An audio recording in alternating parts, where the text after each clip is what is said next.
आदरणीय जमाल सर, हमारे समस्त प्रवक्ता साथी, बेहतरीन संचालन के लिए सर के लिए तारीफ बनती है। शुरुआत करेंगे। कल सर ने शेर जो है शेयर किया था और मुझे उसकी दूसरी लाइन ऐसा लगा जैसे गांधी जी की हो। और वो शेर जो है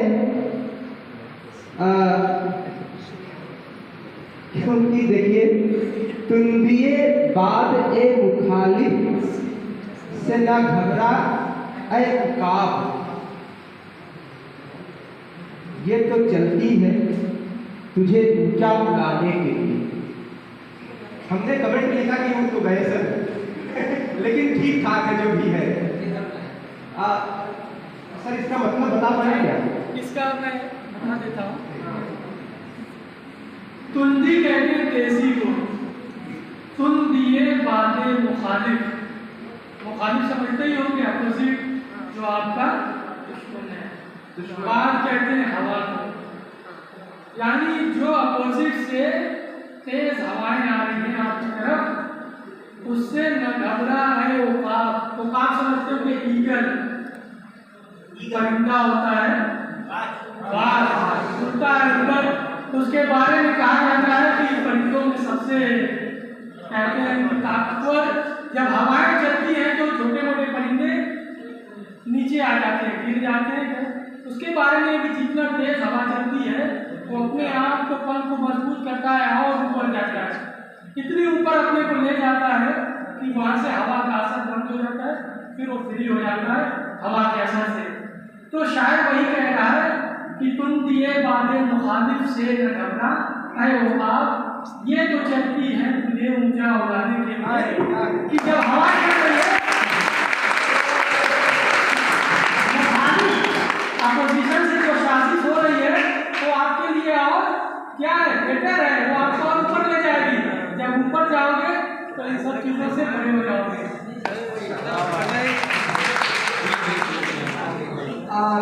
मुझे लग रहा था कि है गांधी से ही बहुत बड़ी बात कही सर ने। और जो दोनों हस्तियां हैं, यहाँ पर एक पक्षी का जिक्र किया सर ने, उकाब, बाज। बहुत प्रेरणा लेने लायक ये पक्षी होता है, कोई ऐसे ही बात नहीं बन जाता।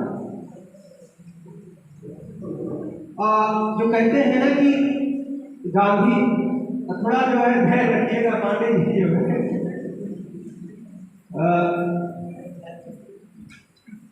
अगर को लगे कि वहाँ बंद करना है बता दीजिएगा।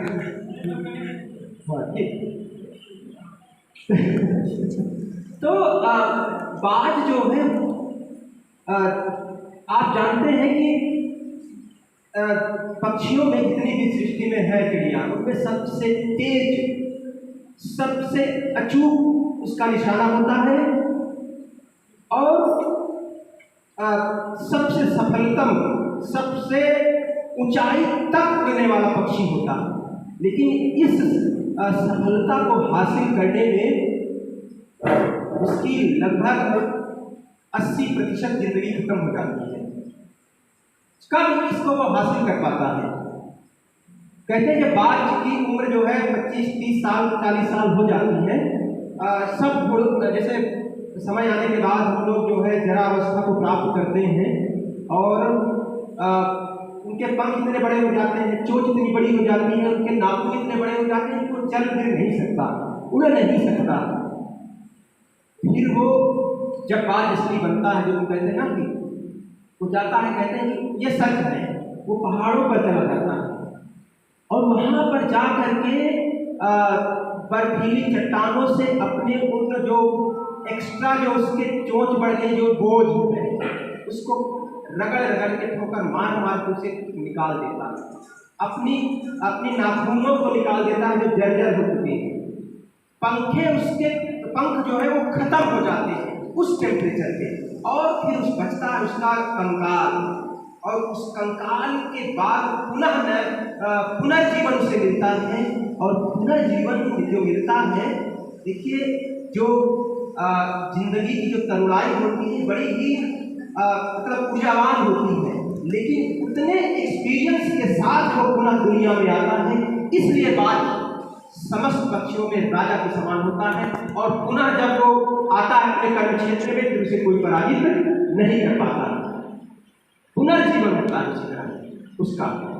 और यही हाल मुझे लगता है कि जो हमारे दोनों महापुरुष हैं, जब ये आते हैं अपने कर्म क्षेत्र में उतरते हैं, दोनों दिन ही जब हम लोग हार जाते हैं जिंदगी की दौड़ में, अब लगता है कि हमारे पास कोई रास्ते नहीं है, हमारे पास संसाधन नहीं, हमारे माँ बाप इतने मजबूत, इतने अमीर नहीं है, हम गांव से हैं, हम तमाम आधार पर शोषित हुए हैं।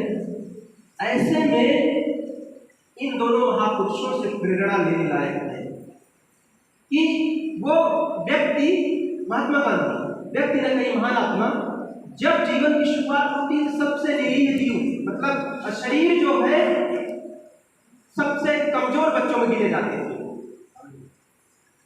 इतनी ताकत उनके पास नहीं थी, और पढ़ने लिखने में भी हम तो अच्छे माने जाएंगे क्योंकि अच्छे परसेंटेज वाले हैं। यहाँ तो मुझे नहीं लगता कि 50% से कम किसी का है। पिछली बार सबसे कम नंबरों पे एडमिशन हुआ, लेकिन फिर 50% ज़्यादा ही होगा सबके। गांधी जी कभी 50% वाले नहीं। गांधी जी कौन से वाले थे? वो 33% वाले, 3rd डिवीजन वाले थे। थ्रू आउट जो कहते हैं फर्स्ट क्लास ना, तो 3rd क्लास थे वो।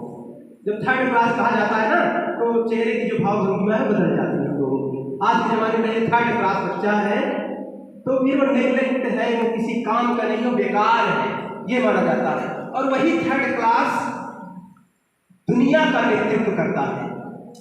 ये जब हम लोग हारने लगते हैं तब गांधी से प्रेरणा लेने लायक है। उस व्यक्ति को जब साउथ अफ्रीका मेरिट्सबर्ग स्टेशन पर मार करके अंग्रेजों ने गिरा दिया था, ट्रेन से भगा दिया था, इसलिए कि तुम जो है क्या हो, इंडियन हो, तुम ब्लैक काले हो, तो ऐसे में पलायन नहीं किया वो व्यक्ति। उसकी जिजीविषा देखिए कि संघर्ष करता है अकेला इंसान, और जिस कहते हैं कि जिसका साम्राज्य जो है, जिसके साम्राज्य में कभी सूरज अस्त नहीं होता था, उससे लड़ने का वो फैसला करता है। यह आसान काम नहीं है। क्यों? अरे सीखिए गांधी जी से ना, वो आसान व्यक्तित्व नहीं थे। कुछ ना होते हुए आप सोचिए, सर ने अभी कहा कि विश्व युद्ध के मुहाने पर हम खड़े हैं, और पूरी दुनिया जो है जिस शताब्दी में 20वीं शताब्दी के मध्य में पूरी दुनिया 2 विश्व युद्ध जीती है, पूरी दुनिया। और भारत जो है दुनिया का अब तो पहला है, दूसरी जनसंख्या वाला देश, और महात्मा गांधी की वो कर्मठता थी, वो निष्ठा थी कि इस देश को उन विभीषिकाओं से बचा लिया जब 5-5 करोड़ लोग काल कवलित हुए। ये आसान काम नहीं था। आप आज बैठ करके कोई भी बुराई कर ले गांधी की, ये आसान काम नहीं था जो गांधी जी ने कर दिखाया। सर ने बताया ना कि नोआ खाली में जब दंगे भड़क रहे थे, और जिसके बारे में ये कहा गया था कि जो पश्चिमी पूर्वी क्षेत्र है हमारा, जो बंगाल कहते हैं, वहाँ हमेशा से उसकी प्रकृति रही है कि उग्रवाद वहाँ पे ज़्यादा रहा, वहाँ चरमपंथी लोग ज़्यादा रहे।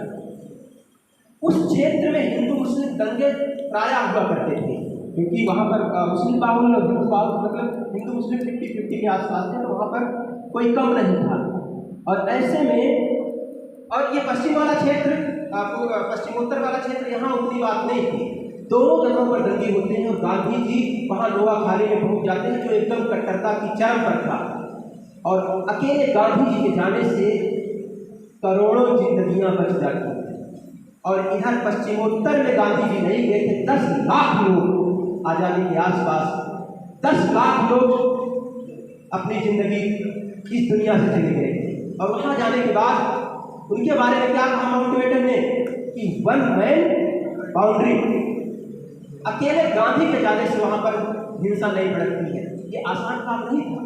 आज की डेट में अगर 10-20 कहीं जो है कुछ इस तरह की साजिशें हो जाती हैं, तो ये अंतर्राष्ट्रीय खबर बनती है। 10 लाख लोग का चले जाना और एक तरफ गांधी जी के रहने से ना होना ऐसी घटनाएं। गांधी जी कोई सत्ताधारी व्यक्ति नहीं थे। आप बता दीजिए कि कौन से मंत्री थे गांधी जी, कब प्रधानमंत्री बने गांधी जी, कब राष्ट्रपति बने गांधी जी, नहीं बता सकते, कहीं नहीं थे गांधी जी। सत्ता लोग नहीं थे, लेकिन सत्ता से बढ़कर ताकत गांधी में क्यों थी? गांधी जी में पूरी दुनिया गांधी जी के पीछे क्यों चल पड़ी? क्योंकि गांधी जी के कथनी और करनी में अंतर नहीं था। गांधी जी कहते थे जो वो करते थे और समर्पित होकर करते थे।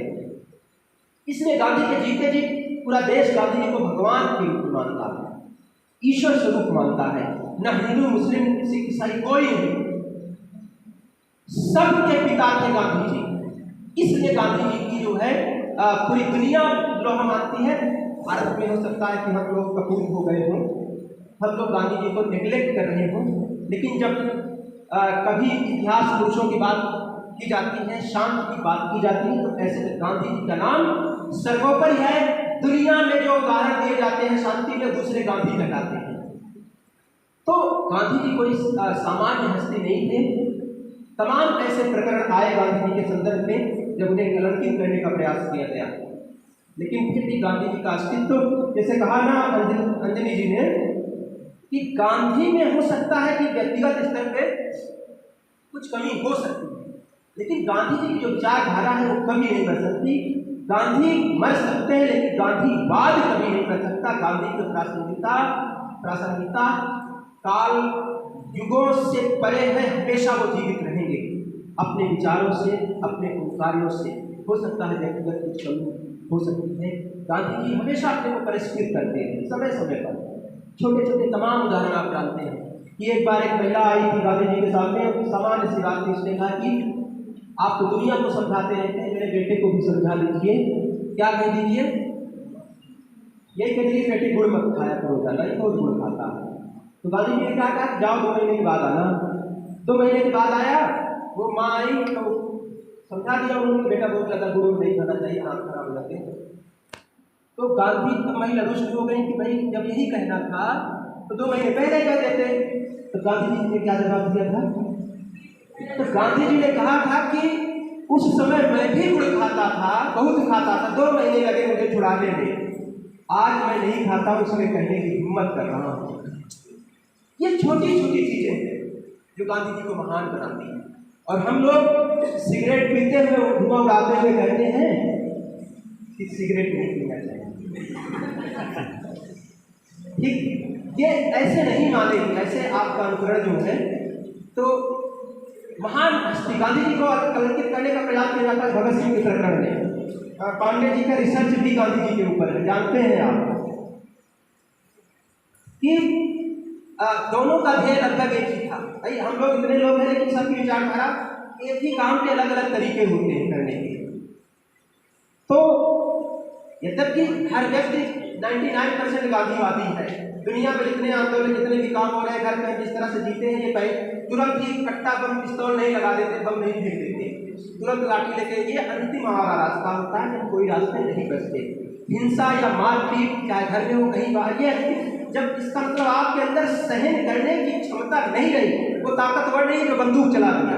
मैं नहीं मानता उसको ताकतवर। ताकतवर वो है जो चीजों को सहन कर सकता है, उस जहर के घूंट को पी सकता है, वो ताकतवर। ताकतवर गाली देने में नहीं है, उसको कंट्रोल कर लेने में, ये ताकत है। अगर आपके अंदर ये क्षमता है तो आप दुनिया में कहीं भी किसी को भी पराजित कर सकते हैं। ये बुद्ध में था, ये गांधी जी में था, कम लोगों में, ये गुरु नानक में था। तो इस भगत सिंह के प्रकरण में भगत सिंह जी भी वही चाहते थे कि देश आजाद हो। गांधी जी के तरीके अपने जुदा थे। और जब बात आती है बचाने की भगत सिंह को, तो गांधी जी ने भरसक प्रयास किया, साथ साथ पत्र लिखे, धीरे से व्यक्तिगत मुलाकात की। लोग कहते गांधी जी चाहते बचा लेते, उनके पत्र अभी भी संग्रहालय में सुरक्षित है, दिल्ली में जाकर देख लीजिए। उस पर हम लोगों ने एक पत्रिका निकाली थी, उनके पत्रों का भी प्रकाशन किया था उसमें, सांस्कृतिक सृजन नाम से। तो गांधी जी ने उस भगत सिंह को बचाने में जितना संभव हो सकता था उतना प्रयास किया। शायद देश का शायद कोई व्यक्ति हो, कोई महान हस्ती हो जो इतना प्रयास किया हो, लेकिन फिर भी थोप दिया जाता है गांधी जी चाहते। अरे गांधी जी तो बहुत कुछ चाह रहे थे, विदेश से चले जाते हो, कब के चले गए होते। गांधी जी की तो ये तमाम सारी इस तरह की इच्छाएं थी कि यहाँ पर जो है जो औद्योगिकरण हो रहा है, जिसमें शोषण हो रहा है, वो सारी चीजें खत्म होती। गांधी जी के चाहने से अगर सब कुछ होता तो कब का देश आजाद हो गया होता। तो तरीके जरूर जुटा थे, लेकिन गांधी जी जो है उसमें कोई शक नहीं कि गांधी जी ने प्रयास नहीं किया। देश के विभाजन का जिम्मेदार गांधी जी को ठहराया जाता है, जबकि गांधी जी जो है उस समय ऐसी दशा आ गई थी, गांधी जी को एकदम निगलेक्ट कर दिया गया था। और गांधी जी पहले व्यक्ति नहीं थे उस विभाजन के समझौते में हस्ताक्षर करने वाले, वो मजबूरी थी। तमाम लोग तब तक हस्ताक्षर कर चुके थे और गांधी जी शायद ना भी करते तब भी विभाजन होना चाहिए। और गांधी जी बताया कि उस समय ऐसे कोई पद धारक नहीं थे कि उनके कहने से अंग्रेज सरकार मान जाती। गांधी जी के लिए पूरा देश एक था, हर धर्म का व्यक्ति उनके लिए इक्वल था। इसीलिए जब गांधी जी दुनिया से जाते हैं ना, तो भारत पाकिस्तान या फिर न तो सीमाएं उनके लिए बंधी थी, न तो धर्म के नाम पे वो कभी सबको बराबर सम्मान, यद्यपि वो धूल सनातनी थे, लेकिन वो पूरा पूजा पाठ किया करते थे, लेकिन फिर भी हिंदू मुस्लिम सबको दो आंख से नहीं, सबको बराबर देखा करते थे। और जब अवसर आया, गांधी जी ने पुरजोर उस विभाजन को खत्म करने का व एकता को जो थी उसे खंडित करने का, मतलब जो एकता खंडित हो रही थी उसे समाप्त करने का प्रयास किया गांधी जी ने। तो इसीलिए जब गांधी जी शहीद होते हैं तो पाकिस्तान भी कहता है कि मुझे पता नहीं, मतलब अब हमारे सामने अंधेरा छा गया है कि हमारा ज़्यादा लॉस हुआ या फिर भारत का ज़्यादा लॉस हुआ, हिंदुस्तान का पाकिस्तान का, क्योंकि दोनों देश का वो नहीं चाहते थे कि बंटवारा हो, हम मिलजुल कर रहें। तो तमाम चीज़ें हैं गांधी जी के बारे में अगर चर्चा हो। अब बात करते हैं शास्त्री जी की। वो परिस्थितियाँ, वो विषम परिस्थितियाँ जो शास्त्री जी के सामने विद्यमान थी, पढ़ने लिखने की जो व्यवस्था आप जानते हैं, कितनी मुश्किलों से वो उन्होंने पढ़ाई किया। जब संसाधन नहीं थे तो कैसे जो है गंगा जी, मुगल सराय बनारस के पास है, वो पढ़ाई किया, विषम परिस्थितियों में पढ़ाई किया और धीरे धीरे बहुत छोटे कद के व्यक्ति थे, लेकिन वही होता है कि कद से काठी से संपन्नता से कोई महान नहीं होता।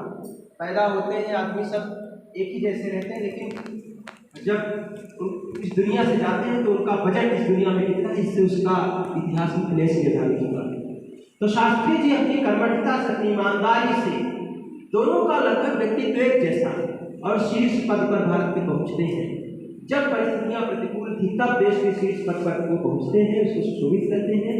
और ईमानदारी तो जो मिसाल है गांधी जी को, शास्त्री जी के पास, कि जब देश में विश्व युद्ध हुआ था, पाकिस्तान को जब पाकिस्तान से हमारा युद्ध हुआ था तो दुनिया के ज़्यादातर देश जो आका कहलाते हैं आज के, वो भी पाकिस्तान के साथ थे। उतनी संपन्नता नहीं थी, तो उन्होंने कहा कि हम ऐसा करेंगे कि एक दिन भोजन नहीं करेंगे।